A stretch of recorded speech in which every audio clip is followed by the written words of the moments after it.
These four zodiac signs love to get back in touch with their exes. Don't do it. Oh no, bad news. Oh God. It's all good. This video isn't to scare anyone or give anyone false hopes. Stay with me on this video. It's more about just the fundamental nature of these four signs. So number one is Gemini. Oh, yeah, Astro Bro loves ripping on Gemini, but this is not a negative thing. They like to reach out and touch base after some time, and this is the mercurial nature of Gemini. They live their life by experiencing the different extremes and different points of view that they might have.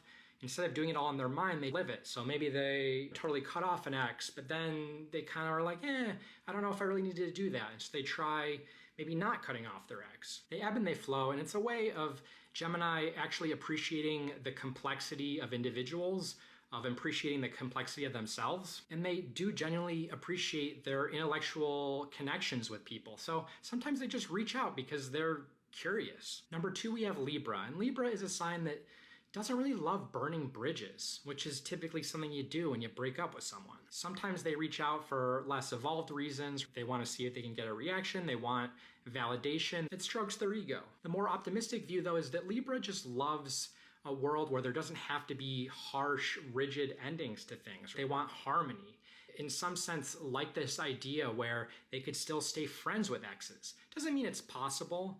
Might mean it's very not possible and really a bad idea. But Libra does, just like to explore that space a bit. Number three is Aquarius. Aquarius is ruled by Uranus, and themes of Uranus are sudden reversals, sudden insights, outside the box thoughts, unexpected surprises. That's kind of the Aquarian nature. And Aquarius will sometimes reach out, and it might be someone that you haven't talked to or dated in years, and they just happen to have a dream about their ex, and they're like, I'll just text them because why not? It's surprising, unexpected, they don't think a lot about it, and I wouldn't necessarily say there's an agenda attached to it. Oftentimes it just means nothing, but that kind of quirky unpredictability, or they just reach out and say something random like being in a dream that a lot of people wouldn't do.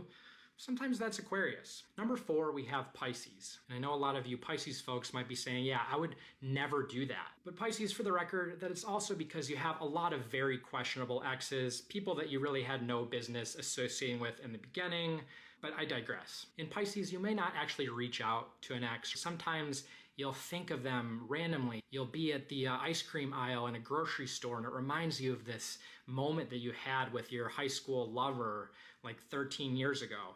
And maybe you just send out telepathic signals to them. You don't really text. That seems like a lot of work. This is a little bit of the Piscean sensitivity and emotional genius. They feel these connections with people, and it doesn't necessarily fit into this linear time, like, oh, that was this time and that was then. Sometimes, again, it's like the grocery store moment. They feel this connection that crosses dimension, space-time, and they're like, wow, I feel really connected to my high school girlfriend, whatever. Again, usually no agenda. It's just this appreciation of the impermanence and the beauty of all these relationships, some of them lasting, some of them very not lasting, and them just appreciating the fullness and the complexity and the, shall we say, kind of romantic element of it.